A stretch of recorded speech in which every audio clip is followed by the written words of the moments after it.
I'm super excited to do this reading for you. So, before we get started, I just want to give you an overview of what these readings are like.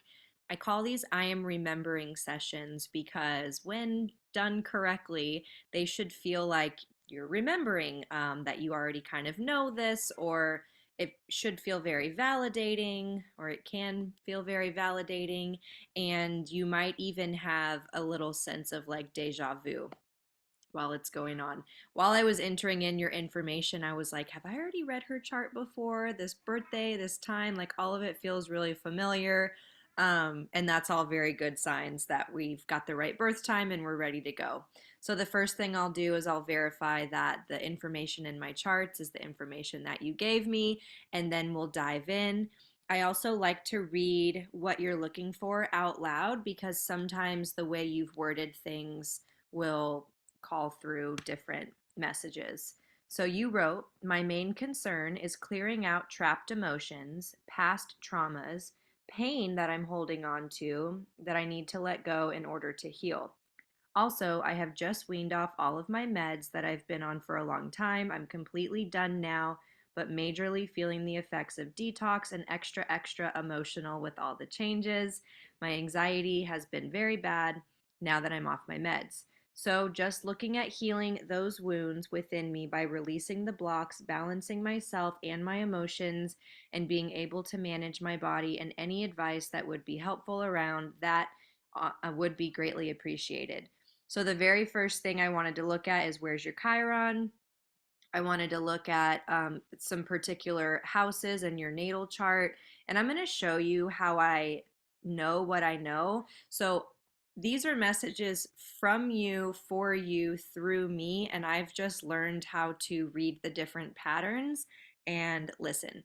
So let's get into it. Let's share my screen. And here's your charts. So this first one is your human design chart. This is your astrology chart. And the very first thing I noticed was that your sun and moon was opposite. And I was like, ooh, that's a big one. So we're going to read about that a little bit. These are all the pictures of your planet. They're like hieroglyphics basically of the pictures of the planetary placements. And then these pictures around the outside are the signs. Not many people know this, but you have all 12 signs in your chart. So when people are like, oh, I'm a Pisces, well, your sun is in Pisces, but what's your rising? What's your moon? What's your Mercury? And then we everybody has 12 houses. So these numbers going around these pie charts, these are your houses. So every house is ruled by whatever sign it's lined up with. And then the planetary placements are in a house and in a sign. So you can learn a lot about your chart by Googling. And I know that's crazy, but I'm not an astrologer. I'm a channeler, I'm a pattern fanatic. So this is how I've learned through my chart and other people's charts, and and a lot of it's intuition. So you could very well sit down and say, Sun in Pisces in the 10th house, what does that mean? Or Moon in Libra in the fourth house, what does that mean? And you can look into each one. Um, but before we go any farther, I told you I wanted to find Chiron in your chart. And here's your Chiron. He's at 28 degrees and there's only 29 degrees in each house. So that means that you are done. Like you've completed um, your soul wound cycle in this lifetime. Like this is the final. The next lifetime. You're not going to be um, living this soul wound anymore. So that's really cool to see.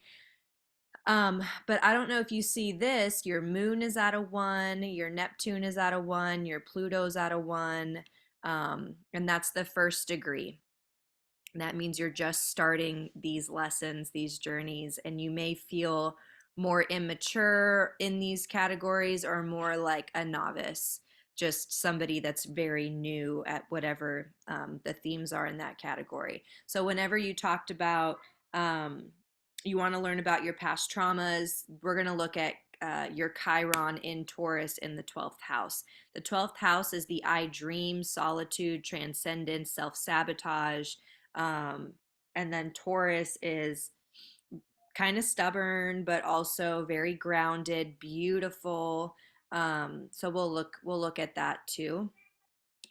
And then in your human design, you're a manifesting generator, and manifesting generators are multi hyphenate, multi passionate people. A lot of manifesting generators get misdiagnosed with like ADHD or autism or some other kind of like, we want to be doing a lot of different things at once and you might not finish all your projects. And then when you do find a project you're passionate about, it's like laser focus, nothing can get you off of that. And you're very, very sure about what it is that you want to focus on. And then the other thing I noticed right away is that you are an emotional authority manifesting generator. And so, in your question, when you talked about your anxiety, your emotions, being able to manage my body, and any advice that would be helpful. So, let's get into the emotions part because I feel like this is going to be. Oh, I forgot to set my timer. Let me set my timer real quick. You're going to get a little bit of extra time. If I don't set a timer, I'll just keep talking. Um, so an emotional authority in human design, and I don't know if you know anything about human design, so I don't want you to look at this and be like, "Oh my God, what is she talking about?" And at the same time, I want to give you as much powerful, impactful information in 30 minutes. So, this is your human graph. All of these shapes I like to think as chakras. So, you've got the crown, the ajna, the third eye, the throat chakra, the G center, and the ego, which are both in the heart, but they're kind of separated out in human design. You've got your sacral, your root, and then to the side, you've got the solar plexus and the spleen. The colored shapes are your defined energy, and the white shapes are your undefined energy. And these little numbers, there's 1 through 64, all the numbers are in the same place in everybody's chart. So, like my 64 is in the same place as your 64. But the ones that are white are undefined gates, and the ones that are black colored in are your defined gates. So, we all have access to these 64 gates. It's based off the I Ching and Gene Keys, if you've ever heard of Gene Keys. Um, and they match up with astrology. So this gate 36, let's just find gate 36. Here it is down here in your emotions. So gate 36, if I go look it up, gate 36 human design is going to sound a lot like Sun in Pisces in the 10th house. Okay. That's how these charts relate to each other. Now, the cool thing about human design is you've got the planetary placements at the day and time that you were born. And I know you guesstimated your time. So if any of this is like, that's not exactly right, that would be why, if your time is not correct. So far, everything feels pretty lined up, but um, there's a most of these planets move very, very slowly. The only thing it would change drastically is your rising sign, which would kind of just rotate the signs in your chart. It wouldn't change the planetary placements, but it would rotate the houses a little bit. So, um, what was I talking about? Oh yeah. So the defined colored in centers, this is where you have defined energy, it's where you put out energy. Most of your chart is defined. You only have 3 energy centers undefined, and this means that you know who you are, you have very rooted ideas, you have a lot of gifts. I don't know if you see how many of these numbers are defined, but you have several gates defined. And the white ones, these are your undefined energy centers. It's not that you don't have energy in these centers, it's that you receive energy in these centers and amplify it. So when and you have 2 completely open, like sometimes see how this one has gates, but it's still undefined. This one is undefined and has no gates, same as this one. These are open, they're wide open. um, My ego center is exactly like yours, actually. So, an open and undefined ego center.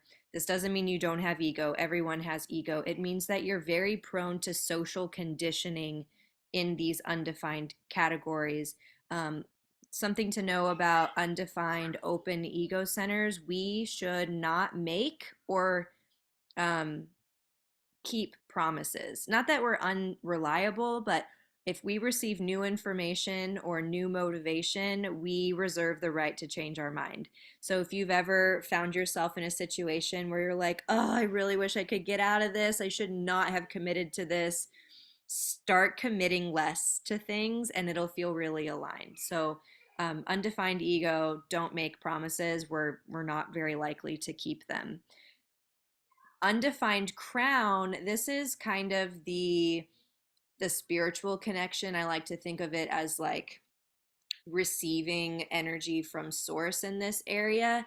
People with undefined crowns are very, very easily manipulated or influenced by religion and cults and things of that nature. And we have to be very, very careful about who we associate with spiritually when having an open and undefined crown. And for any of your undefined centers, always run stuff through the filter of, is this mine?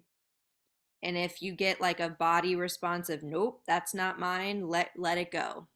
I like to do cord cutting ceremonies for my undefined energy centers too. I'm like the opposite of you though. I've Most of mine are open.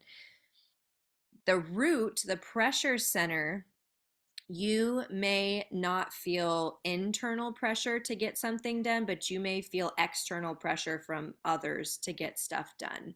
Um, and all these defined centers you have, you are very um, fueled by your own power. So you don't need to draw energy too much from others. If you find yourself around people that are completely draining to you, they're probably opposite charts where you're defined and they're undefined and they're pulling energy from you.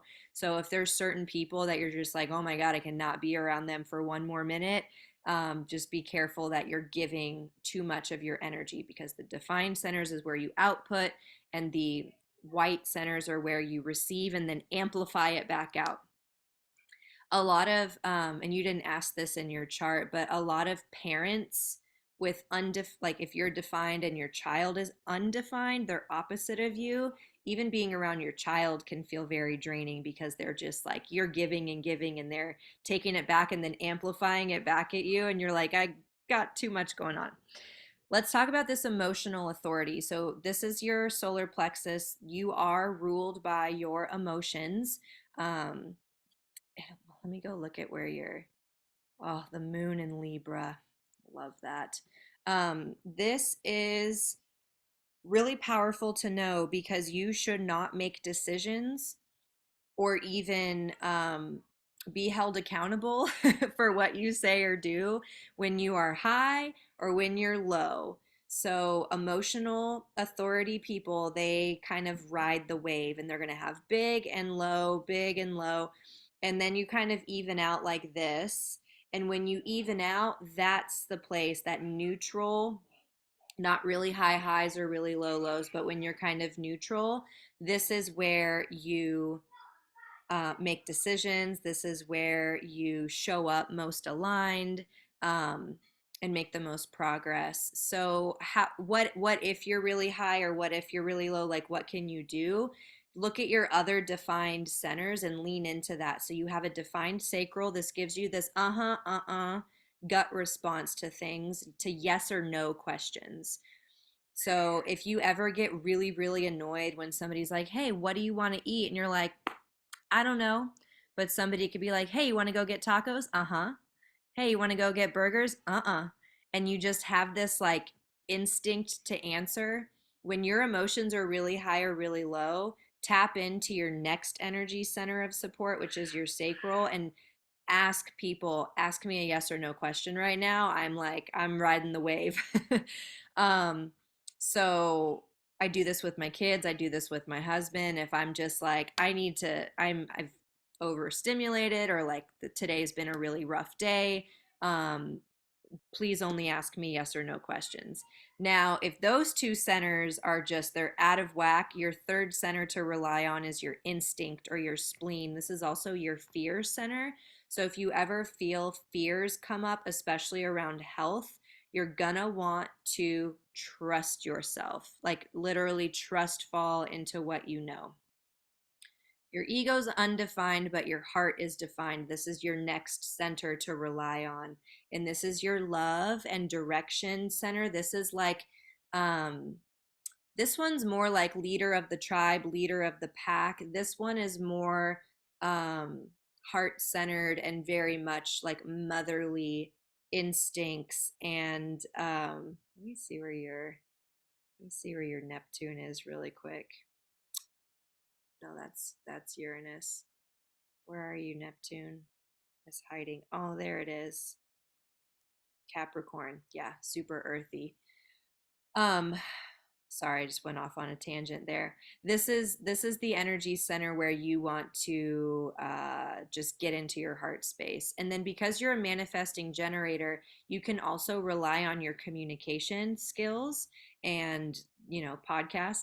This is where you actually have your solar plexus connected to your throat, your heart connected to your throat, your ideas connected to your throat, your spleen connected to your throat. Like you are very much supported to verbalize your ideas, your thoughts, your emotions, what you feel in your heart, which is more vibrational energy frequency versus like physical. You have some really cool gifts. Let me check the time. Okay. I also want to look at your self-motivated hero. I love that. I want to look at your incarnation cross because this shows you where your superpowers are. So the colored lines are on the left side. See how it's colored on the left side? These are your subconscious, your unconscious gifts. So you'll hear these and you're like, oh, yeah, I think I've seen that pop up. But the black color on your personality side, these black lines, these are going to be your conscious gifts, the ones that you notice, other people notice, you might have been praised for before. And when they connect all the way through, like number to number, see how 35 and 36 are connected, 17 and 62, 15 and 5. Those are not just your gifts, they're your superpowers, and they make up your left angle cross of the plane. And there's a bazillion of these. I do not have them memorized, so we're just going to Google it up. The energy of your cross is to find balance in intimacy with people in your life. Your energies are driven to find the personal pleasure you require, but to balance that with your life as it fits within the collective. On one hand, you have this push to grab one of your dreams and run off to the cave to be alone, and on the other hand, to be part of the group around the campfire. Finding and displaying the balance is the key gift that you can bring to this world. So, this too, this is your personality, this is the hermit. You get your best ideas when you're alone, and it's because you have all this defined energy. You get the most rest when you're alone. You get the most creative ideas when you're alone. I think I already said that, but like all of your magic happens when you're alone, and people might even see you as an introvert. Now, the five, on the other hand, I want to say the five is like the teacher, which is kind of hard to do that if you're all alone. I have a two in my profile. I'm a 2-4, so my two's on the other side. And so my subconscious, my unconscious tendencies is to be alone. But then my four is a connector, a networker, and I'm like, oh my God, I'm so torn. So I want to learn more about the five. Oh, the heretic, that's what it is. Why is this font so tiny? I don't like this website. There's another one I like better. Is it this one? Yeah, I like this one. So, five, at different moments of your life, you can show completely different, sometimes even opposite qualities. It all depends on the kind of people around you and what they expect from you. Remember the open ego and the open crown? You are able to transform and become such a person as others see you. If you are considered kind and sympathetic, then you really find these qualities in yourself, showing them. In another situation, if you are perceived to be selfish and rude, then you yourself may not notice how you accept these projections, and you will really start behaving cruel towards relatives and friends. Therefore, it is so important for you to surround yourself with those who will stimulate the development of positive qualities in you and avoid those who project negative manifestations of character on you.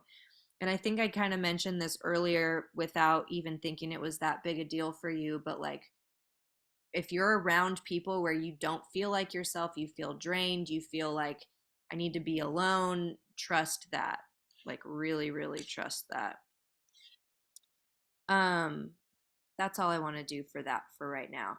So earlier when I said your sun and your moon are opposite, like that was the first thing I noticed. Here's your sun and here's your moon. They're on opposite sides of the chart. This is going to create this push pull between your outer appearance and your inner world. So like your outer personality and your inner personality, they're going to always be like pulling at each other. Um, and so I Googled it just to like really make sure that's I understood that correctly. And it says it can create internal tension in order to meet the needs of each of the signs. For example, a Taurus sun wants light, sensuality, but the Scorpio moon feels deep intensity. So this deep intensity versus light, um, or a Virgo sun wants practicality, but a Gemini moon craves variety. So you are a Pisces, which is a water sign, very mystical, very spiritual, very emotional. Um, one, like on the complete opposite side of the spectrum, there's no balance to a Pisces. They're like all or nothing, they are in it. And you have a lot of water energy in your chart. And then your moon, and it's at 27 degrees Pisces, so it's like way over, um almost finished with the Pisces cycle, heading into Aries. So I like to look at degrees also. 27 degrees Pisces has a lot of Gemini energy. So curious, witty. Um, Another thing I've really noticed, like social media, advertising, you're going to have all of those qualities with your Pisces. Now, Pisces, I'm just going to show it to you. Here it is at the end. The Pisces is the last sign. Um, so, like I said, mystical, spiritual, compassion, being isolated. I don't know if you ever felt this way on medication, but if you ever felt like completely disconnected from your spirituality and your mysticism and your magic, that would make a lot of sense why you needed to stop that. Now, your moon is on the other side of the chart, and this is Libra, the first degree of Libra. So, baby Libra. Libra is all about justice and balance. And it's an air sign, so it's they like to talk a lot. And this is your inner world. This will come out when you're comfortable and with your when you're doing things you love and when you're around people that you love. But for the most part, this is how you feel on the inside, not necessarily your personality. So let's just look at Libra qualities really quick. Harmony, balanced relationship, beauty, art, being fair, that justice. Now, at the first degree, this is Aries energy. So, this is bold, brave, pioneer. They're also very much entrepreneurs and self starters. So, all of that combined with the balance and the beauty, and yeah, you're going to have this push pull and it's going to feel very internal. So when you said psychiatric meds, I was like, well, yeah, you might feel very torn between what to do. And it showed up in your human design too with this left angle cross of the plane. I just love how the two charts say the same thing in different languages. Okay, with the last 7 minutes, we're going to talk about your soul wound because this is what you came to this lifetime to heal, and this is your Chiron. So we're going to look at Chiron in Taurus in the 12th house. Chiron in Taurus in the 12th house. Natives are experimenters and are often multi-talented. They are not easily able to ignore ... Yep, we know it's the wounded healer, the soul wound. Chiron in Taurus has a constant pain of neglect, often feeling that what they have is never enough materially, emotionally, mentally, or spiritually. They lack solid value structure and feel that they are never quite full. Their hearts seem to need consistent refilling as they quickly and constantly empty themselves. There is a propensity to deny true happiness as a result, and natives instead opt to collect material things that will never change or leave them, and also tend to hold on to experiences and memories of pleasure, blah, blah, blah. Preserver of value. What else do we want to know? Chiron and Taurus natives will seem to go to great lengths to preserve their wound, deeply terrified of the risks they must take in order to heal themselves. Whoa. Natives with Chiron and Taurus typically have bizarre sexual habits. All right. They are deeply complex. What else? Okay, so Chiron specifically in the 12th house, natives are experimenters and often multi-talented. They are not easily able to ignore what they don't understand and are driven to uncover the hidden truths behind apparent reality in order to protect themselves from all angles. They are in constant fear that a door will open to them when they are unprepared, and so feel they must learn as much as they can on every possible subject. They have an almost obsessive interest in the past and thusly a talent for bringing things from the past into the present to make them once again useful. Freedom group for sure. Oops. All right, we're done with that. Sagittarius, that's this sign right here, is known to be obsessive and kind of overdo it, but they're super freaking playful. Your Uranus is in Saturn and it's in your sixth house of like your daily life. So natal chart houses.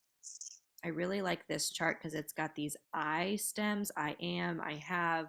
So work, health, service, and self-improvement. I pulled some runes. We'll look at those in a second. Work, health, service, and self-improvement. This is your daily life and your the way you serve, not just yourself, but kind of, it's like all of these houses on the bottom are for you, and then all of these houses on the top are for everyone else, kind of how you interact with the world. But this is the sixth house. It's the last inner world before you go up into the outer world. So they kind of bleed together a little bit. And yours is ruled by Sag. Sag is so fun, but also like pretty much everybody with prominent Sagittarius in their chart, they're prone to addiction. My moon is in Sag, so that's like not a judgment, it's just a fact. And your Uranus is in there. So Uranus is the planet of sudden change. So if your life has ever felt like one sudden change after the other, that would make a lot of sense because it's in your sixth house. You also have your Mars, which is the planet of work, sex, aggression, in your sixth house, but it's over here chilling with Scorpio. And Scorpio is very intense energy. You actually have three signs in Scorpio. You've got Pluto and you've also got Saturn. Pluto, a whole generation has Pluto in Scorpio. So like I'm Pluto Scorpio too. And Scorpio is awesome energy in it, that it's very Scorpio can keep a secret really, really well. So this generation has been really good about like uncovering things because Pluto is the planet of like rebirth and spirituality. Saturn is the planet of responsibility, and like Saturn kind of makes us grow up. And you've already been through your first major Saturn return, which is, it probably happened right around the same time that you were like, okay, I got to get off meds. I'd be shocked if it was too far off from when you were like around age 28 or 30.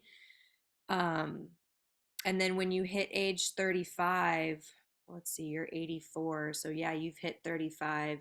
That's when you're like, okay, whatever doesn't serve me is just going to let itself go on its own at this point. So rest assured you're moving forward. That's what you needed to know there. So what else did I need to tell you about Sagittarius? That like, I don't know, that was really kind of pushy. It was like, tell her about her Sagittarius energy. And your Capricorn energy, you have your Jupiter, which is like the father planet, the planet of luck and abundance. And then you also have Neptune, and those are in your seventh house. And your seventh house is the I partner, your awareness of others, marriage, but also not just marriage, but other partnerships. Um, and Capricorn is very detailed energy. What else do you want to know? You want to know what these runes are. So I pulled these two runes and we're going to see. We pulled these because of your Chiron and Taurus, like what you need to heal. Page 96. So this is the messenger rune. It was not reversed. So there's the timer. Messages, signals, and gifts. Even a timely warning may be seen as a gift. The message may be that of a new life unfolding. Remember how I told you like your Chiron cycle is like you're done. You did it. You've completed that. Um, so all that's left to do to let go is to just consider it done. Um, New lives begin with new connections, surprising linkages that direct you onto new pathways. Take care now to be especially aware during meetings, visits, chance encounters, particularly with persons wiser than yourself. When the messenger rune brings sacred knowledge, you are truly blessed. So the other rune that came out with it, uh, Earth.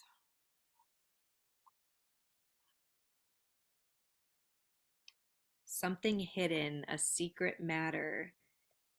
Mystery rune, pointing to that which is beyond our frail manipulative powers. I feel like this is talking about your Pisces energy again.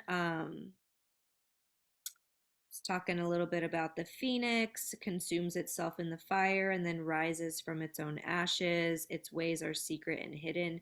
So you've got this message rune and the secret rune on the side of the earthly or mundane. Oh, it is reversed. A counsel against expecting too much or expecting in the ordinary way, for the old way has come to an end. I was getting that a lot too at the beginning, just like you've done it, all these like 27, 26, 28, 28, like these are the ends of the cycle.